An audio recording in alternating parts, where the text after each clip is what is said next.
Some of my favorite comments that I get from you guys is when you tell me that I put you on to somebody. Like, yo, thanks for putting me on a temple, or I went and checked out BPS or BSP.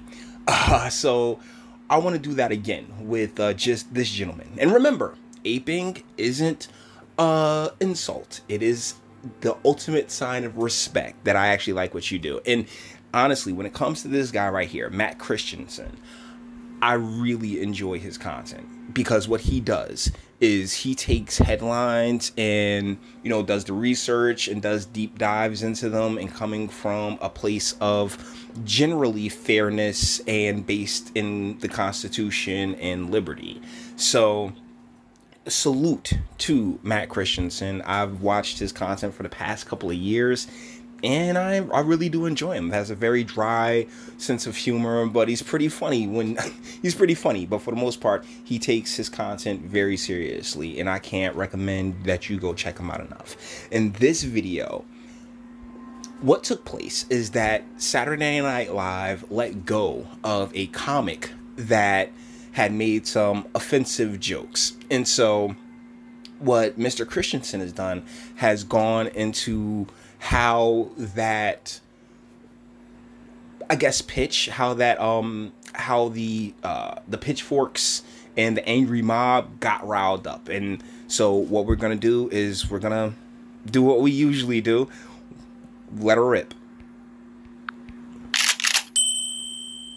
On Thursday, Saturday Night Live announced 3 new cast members joining the show for its upcoming 45th season. And by Monday, one of them was already fired. By now, you know this script. It was comedian and podcaster Shane Gillis, who earned his career break momentarily, initially praised in the SNL press release for recognition at a recent comedy festival, until video and audio clips of Gillis saying the wrong words were... Okay, so first and foremost, doesn't he look like Will Sasso? Like, I mean, really, like, if you remember Mad TV's Will Sasso at all, they are favorable. They are really favorable. And when it comes to Saturday Night Live, they are like a gateway, an entryway into Hollywood, because they've brought up so many different huge names, such as your Eddie Murphys, your Chris Farleys, your David Spades, Tina Fey, Will Ferrell, like the list goes on. Adam Sandler's, like they all came through this, I guess, farming system, you know, like it's like the triple A's to Hollywood's, you know, A-list, but they've definitely had a huge impact on culture and media when it comes to, you know, just the country as a whole. Like, they're a bit of a staple. It's an institution. It's a comedy institution, which is why this guy, Shane Gillis, getting this job was such a big deal. I imagine that it was just huge for him because of the exposure that it presents. Posted all over Twitter clips from Gillis's podcast in which he's making observations about Chinatown and sarcastically ripping his own racism. Chinatown's fucking nuts. It's crazy, dude. It is full fucking China, dude. It's fucking Chinese down there. Imagine trying to learn English bothers me more than someone listening to like Lil Uzi Vert while I'm trying to eat fucking dinner. That's hilarious. Okay, so I'm failing this. I don't even see a joke. That's just a real. Have you been to Chinatown? Like, if you got upset about that, have you been to Chinatown? That's just China. I've spoken about this in several videos that I've done, where I'll sit here and say one of the beautiful things about this country is that you can have your own little section. It's okay. Like, you know, the alphabet people can have their San Francisco. Chinese people can have their Chinatown. And guess what? NYC Chinatown isn't the only Chinatown. There's Koreatowns and you know, Pacific Island towns. I mean, that's kind of just how we've been able to make it work to an extent in the United States. Yeah, nice racism. That's nice racism. That's good racism. I loved it. Fucking racist. That's not racism, though, dude. Like it's just an observation. There's also another clip from a guest appearance on another show in which Gillis refers to Andrew Yang as a Jew Chinese man. Give me your next candidate, Dems. Jew Chink next. Actually, they are running a Jew Chink, dude. Ah, shit. And that's a little harder to... That's a little harder to be like, to just brush off. Yang or Chang? And so the outrage mob gathered their e-pitchforks and their e-torches over the weekend until Saturday Night Live announced a reversal on Monday. Gillis is out, and producer Lorne Michaels released a statement that reads, "We were not aware of his prior remarks that have surfaced over the past few days. The language he used is offensive, hurtful, and unacceptable. We are sorry that we did not see these clips earlier and that our vetting process was not up to our standard." Gillis responded on Twitter saying he was funny enough to get on SNL, nobody can ever take that away from him, and that he's grateful. But it's okay because he was always more of a Mad TV guy anyway. And so you can add his... Okay, that's funny because of the whole Will Sasso lookalike thing that he got. He looks like a younger, slimmer, smaller Will Sasso. But really, like that, what he was sitting there saying about Andrew Yang as, like, you know, it's offensive, but at the same time, that's what comedy is. It's pressing those buttons. Saturday Night Live, above any and all else, should know that. But the deal is that it's run by NBC. They are the establishment. They are a part of the establishment, as you know, as I just gone over. They are the gateway to the Hollyweird. So, you know, they have their own little narrative that they want to press themselves. And in order to not seem to trip over themselves, they went and got rid of this young man, when in reality, it's just like no one knew and no one really cared. Like, and particularly when it comes to Saturday Night Live, because they are so completely tripping over themselves with Trump derangement syndrome, and have since the election a couple of years ago. You're just not funny anymore. So honestly, I hope that this boosts my man's career better than that. But I still haven't heard, like, this is all the jokes I've ever heard from the Shane Gillis guy. So, you know, take that for what it is. Scalp to the collection, another sacrifice at the altar of social justice. Shane Gillis is hereby banished to the Shadowlands, never to be redeemed, because he uttered words that upset the sensitivities of the recreationally offended, or in this case, the professionally offended. You'll notice one thing about how this sort of story is always reported. Those past controversial comments just emerged, or they surfaced, or they came to light. The questions rarely answered, though, are how, why, and by whom these things. And that is why you need to check out Matt Christiansen, because he's asking these types of questions, and he really does a fantastic job in his like, there are few people whose content I respect as much as his, because he comes from a place of liberty and trying to actually break down the circumstance, as opposed to just taking the headline, "Oh, black person attacked. Oh my goodness, how could you attack this black person?" And then, you know, people like, wow, no. What was the deal? What was the situation with the black person? Was the black person a criminal? Was the black person an upstanding citizen? I mean, these things do matter, particularly in a place as, you know, diverse as the United States. We need something to draw us all together, and that should be, you know, like, respect for one another. Don't just happen on their own. So who surfaced these comments? What motivated this emergence?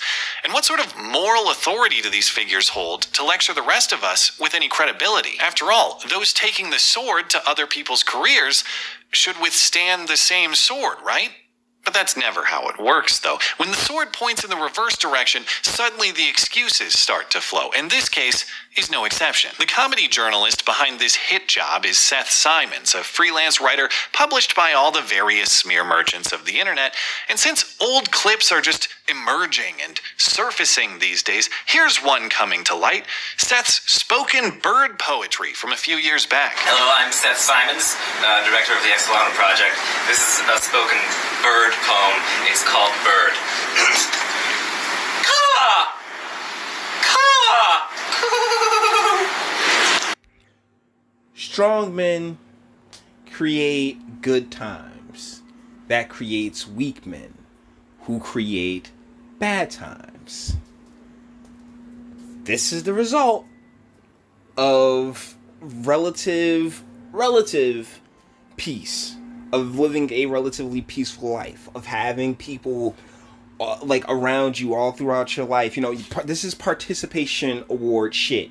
that we're watching, right? This is the product of participation awards. Okay? I mean, my God, this dude doesn't... Like, I'm actually losing testosterone looking at this guy. Eagle. Thank you.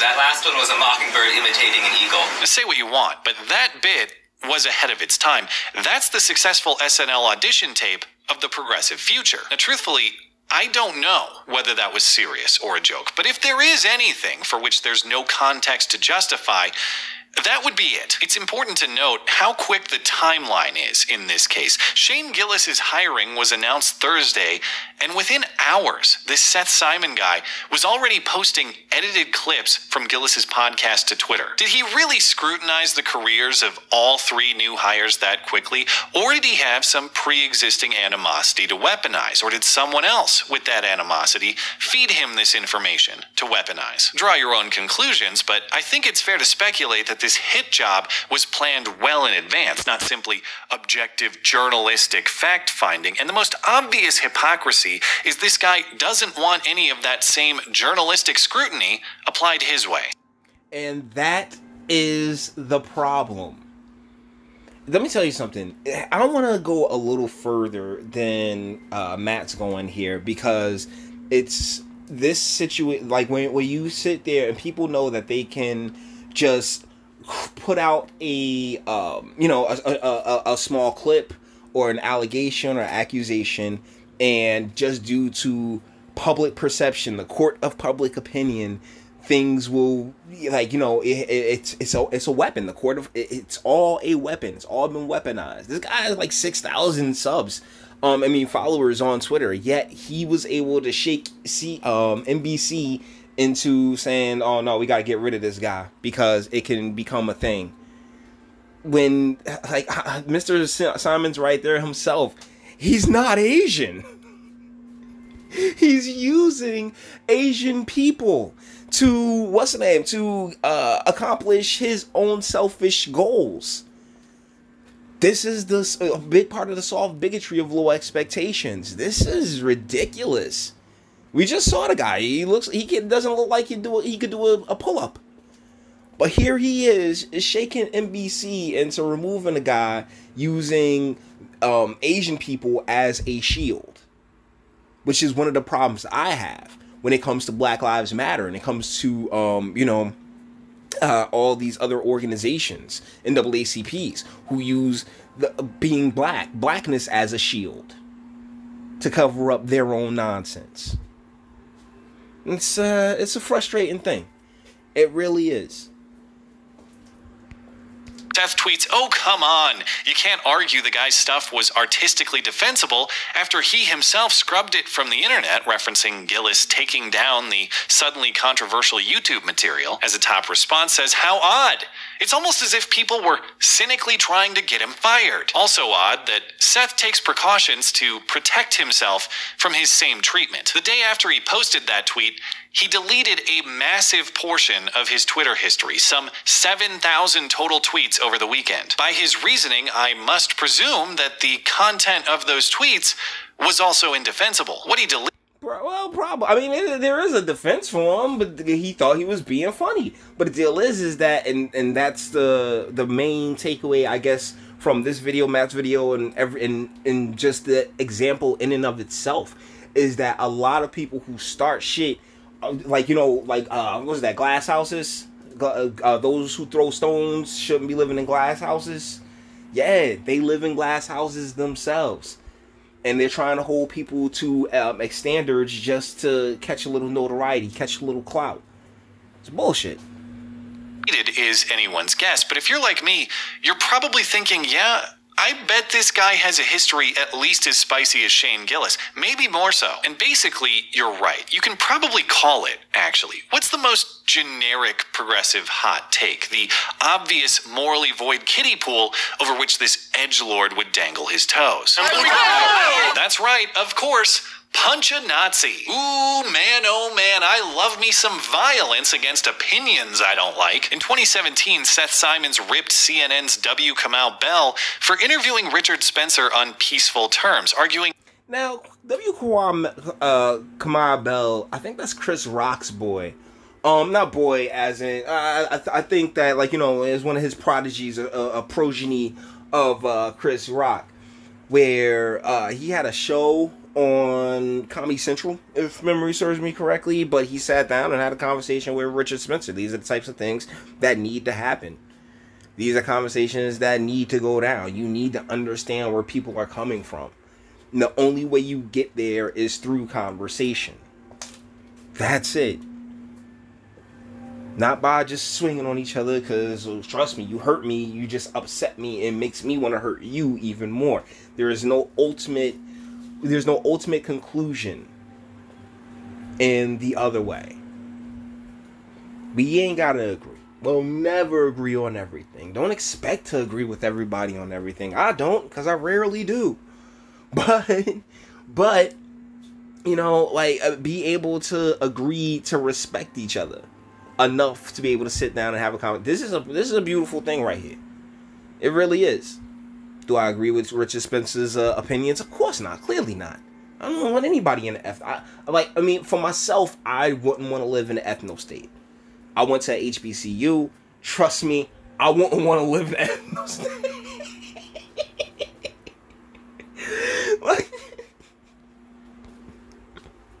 Not only would it be more entertaining for Bell to have punched Spencer in the face, as it would have been to watch Hillary punch Trump in the face, but Bell clocking Spencer right in the jaw would have been the morally right thing to do, instead of giving Spencer a platform to spread hate speech. He writes, if you're gonna give a Nazi free airtime, then you might as well balance it out with a fucking punch to his dapper-ass face. Well, why would you give him such a... Dapper is such a nice term to call somebody. Like, it really is. That, yo, his dapper face. You like the dude or something? Come on, man, you're weird. Solution that benefits everyone is to put Nazis on TV and punch them until they don't want to appear on TV anymore, okay? Great, thanks. Yeah. But that's the thing, like, we don't live then. We live now. Like, that's what is just so weird and hard to understand, is that we don't live then, we live now. You first, Seth. Take your own advice. I'll put 100 on Spencer, but who knows, maybe you have some advanced bird-pecking combat strategy I'm underestimating. Seriously speaking, though, this is a guy who says violence is an appropriate response to words and ideas, morally lecturing people about words and ideas. Shane Gillis is just bullshitting on his podcast in a way you may find crude, sure, but if you don't like it, you can turn it off. I'm not going to listen to moralizing from a guy who says people who are different from me or think differently from me should be physically attacked until they obey. And that's the thing. He's not alone. And he'd probably be in those crowds. That's why the people in and of Antifa operate within the crowd sphere, because they can't do it themselves. You know, like, they don't have enough power and energy, and they're lonesome to be able to do something, to be able to actually, you know, go and try to make change themselves. They don't have the mental capacity to be able to think of it, and then they don't have the strength, the physical strength to go out and do it and try to accomplish it on their lonesome. They're weak. It's generations of young men raised fatherless, fathers. Okay, like and then you have those kids who, you know, oh man, I didn't have my father because I didn't have a dad. I want to be the best dad for my kids that I can be. But the deal is that they didn't have a dad, so that connection's already lost. You know. Like, it really is, when it comes to, like, Americans at least. When it comes to, you know, people from other countries, that's a whole different ballgame. But here in the States, yeah, we've been around for a while. We got a history here. And we've put our communities, our families, in a terrible position where so many of them are just, so many young people, so many children are coming up without any type of legitimate and real guidance. And so, missing that guidance, they become faces in the crowd. They have no problems being faces in the crowd. and neither does that skinny pecker that's sitting here talking about all the violence that he'd like to rain down. And the only reason he probably saying, oh yeah, W. Kamau Bell should punch Richard Spencer is because he's like, yeah, I'd like to see a big black guy, a bigger than me black guy, because I'm pretty sure Mr. Bell isn't, you know what I'm saying, particularly that jack himself. But I'd like to see a big black guy punch that guy for me. Like, come on, how selfish can you be? How narcissistic and selfish and racist as shit can you be? Don't get the moral high ground. You're a total degenerate with no regard for the rights of others. And you're not just wrong on the morals, Seth, you're also wrong on the strategy. He writes, it's extraordinary that there are still people who think you can defeat white supremacy or racism by hearing it out. The way you defeat any bad idea is by hearing it out and countering it with a better idea, because it's much... There you go. There you go. But the problem, Matt, is that it takes an iota. It takes a speck, just a little bit of intelligence to get there. And yeah, that's just not where we're at anymore, bro. Like, have you talked to these kids? Have you seen like the schools that they're in with the Common Core and all this other stuff? That's not the way that they're being trained. And I don't think any of us, particularly those of us who went through public school, were ever trained to be in that way. But, you know, it had to be subtle. Like the crappening of the education system also had to be subtle, you know? More effective to persuade people to your perspective with superior reasoning than it is with a clenched fist. And that's why Andrew Yang, one of the actual subjects of the jokes, tweeted that although he personally doesn't like these jokes, he doesn't think Gillis should lose his job either, and that we'd all benefit from being more forgiving rather than punitive, because we're all human. And Seth... Shout out to Andrew Yang. That's another reason why I wanted to do this video, is because I wanted to take an extra second to say, yo, Andrew Yang, good job, man. Like, you gotta appreciate that, because it's called freedom of speech. And we got so many people who are scared of ideas and thoughts that they just locked away somewhere. Like, they've mentally locked the thought away. Like, there's a ton of people who are going to be heartbroken next year when Trump gets reelected. And it's like, and because they, in their mind, there's just no way in hell Trump can get real. And it's just like, are you kidding me? Like, are you not watching this? No, they're not.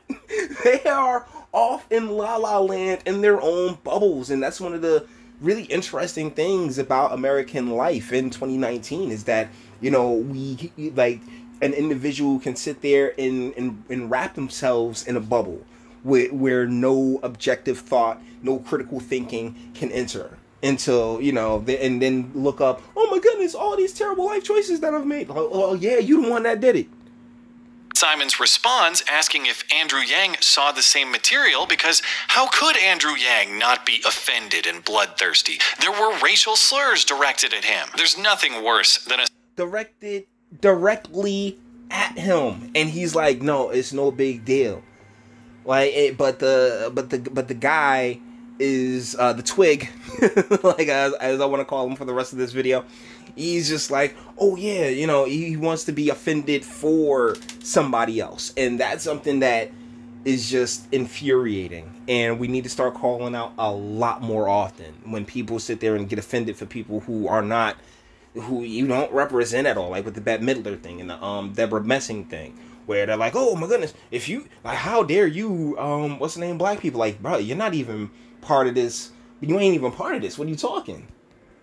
Social justice warrior offended on someone else's behalf, reduced to the point of lecturing a minority about how he is in fact insurmountably oppressed. But yeah, it's everyone else trying to control the minorities, dude. But it makes sense in context. This whole episode isn't about protecting minorities. It isn't about defending a victim. It isn't about any general principle at all. It's just about enforcing one's own personal tastes and preferences on other people. It doesn't matter how Andrew Yang feels. It matters how Seth Simons feels. This guy's entire career is trying to impose his tastes on others. SNL specifically. Michael Che and Colin Jost shouldn't host Weekend Update. The head writer's one tweet reveals everything wrong with the show.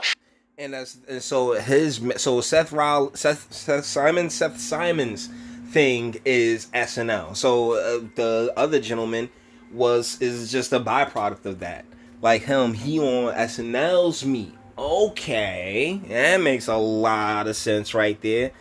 And just doing everything that he can, I guess, to catch their attention for clout and notoriety and money and all that other fun stuff. Just all the things attached with Hollywood.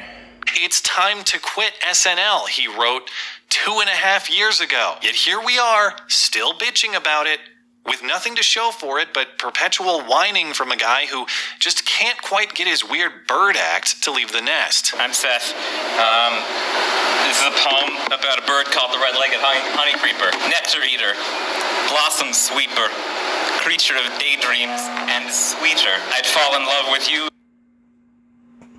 Can somebody get this guy a steak?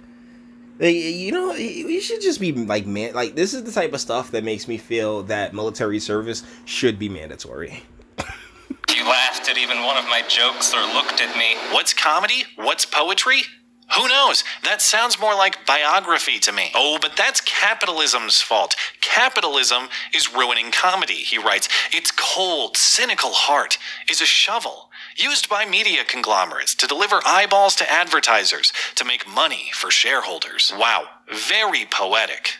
Especially for a guy with a failed poetry career, and a failed stand-up career, and a failed playwriting career. Isn't it funny how those who make their names tearing others down so often have so little to show for themselves? Makes you wonder what might be possible if they only turned that searing hot scrutiny inward. What sort of self-improvement might be achieved if they could direct that energy at bettering themselves rather than demanding it from everyone else? Well, that time's coming eventually. I mean, we all eventually get to it where we have to take a strong look in the mirror and realize, hey, what are we doing here? What are we trying to achieve? And all that other fun stuff. But just not right now, and just not for this guy. Eventually, though.